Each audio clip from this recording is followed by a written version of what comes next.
Welcome back to my channel. I have an update for you. Bullhorn Betty was in court this morning on 10/10/2024. During the court proceedings, the judge ruled the 3 protective orders will remain in effect. He then granted Chris Proudfoot's protective order. So now Bullhorn Betty has 4 granted protection orders against her, and her criminal proceedings are set for November the 20th for 6 counts of protection order violations. Bullhorn Betty is not to speak about the Proudfoots, the Bowersocks, or their children at all. So let's get started. This video is covered under Section 107 of the Copyright Act of 1976. Allowance is made for fair use for purposes such as criticism, comment, news reporting, etc. Well, the mom and stepdad of a missing boy just won a legal battle against a YouTuber who's covering that case. This all started when 15-year-old Sebastian Rogers disappeared back in February. A month later, true crime social media influencer known as Bullhorn Betty started posting videos about the Sebastian case. Well, in July, Sebastian's mother filed an order of protection against Betty. Then the following month, Betty, whose real name is Andrea Griffin, was arrested, and that was for violating that order. So all of that brings us to today, where News 2's Caitlin Quisenberry is outside the courtroom after the judge ruled in favor of another protection order, and this is for Sebastian's stepdad. In this temporary order of protection obtained by News 2, Christopher Proudfoot claims that Andrea Griffin stalked and harassed him and his family. The defense for Griffin argued for the First Amendment rights of the YouTuber, saying she expresses only her opinion and has covered multiple missing persons cases in a similar matter. Griffin testified several times, saying she never initiated direct contact with Christopher or had ever met him. In response, the prosecution submitted a 9-minute video as evidence of Griffin's prior YouTube videos. In one of the clips, you can see Griffin as she shares her opinion, saying she indicated Sebastian's mom and dad had the knowledge of how to dispose of a body.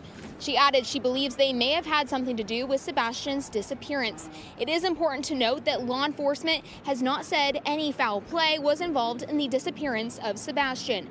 Christopher took the stand next, saying he felt threatened by Griffin. When your client goes to my job, my house, my campsites, yes, that is stalking. On that you just testified to, have you ever spoken or communicated with Mr. Proudfoot in any form? No, sir. Do you recognize him? Only by interviews on media as well as alternative media. Are you talking about your interviews or other interviews? People. I've never met him in person. After an almost 4-hour hearing, the judge ruled in favor of Christopher Proudfoot's order of protection. At this time, Katie Proudfoot and Sebastian's step-grandparents have all obtained protection orders against the YouTuber. Now, the YouTuber is set to be back in court on November 20th for 6 counts of a protection order violation. In Gallatin, Caitlin Quisenberry, News 2. Katie and Chris. Oh, Chris, remember that text message I told? Oh, let's read the text message I sent you. I'm not going to read your response to me, but I'll read my message because I want to see if it rings true to you now, Mr. Proudfoot. Oh, I put a message. Oh, it was a voicemail message. And just to show you that this is the real Chris Proudfoot, okay? I just don't want you seeing the message he wrote me because I don't have his permission to use it.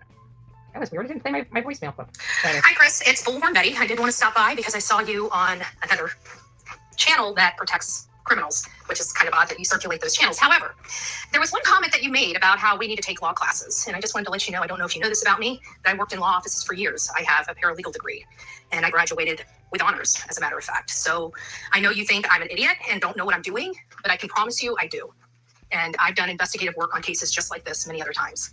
So if you would like to talk off the record, I'm happy to hear what you have to say.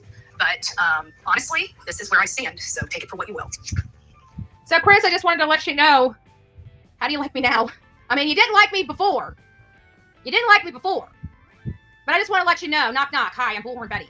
I told you I would be up in your orifices and up in your colon. I'm not far enough yet. not far enough. And I told you it'd be painless. Like, you didn't even know I was up there until boom. Right? I see a polyp. Time to burn that ass, baby. Time to burn that ass. Oh, just thought I'd share the love. Oh, hey, baby, how you doing? How you doing? How you doing, crystal clear? How you doing? How you doing? All right, that about covers it for this video. Let me know your thoughts in the comment section below. Hit that thumbs up and subscribe if you're not already subscribed. Make sure to turn your bell notifications on. Until next time, be well.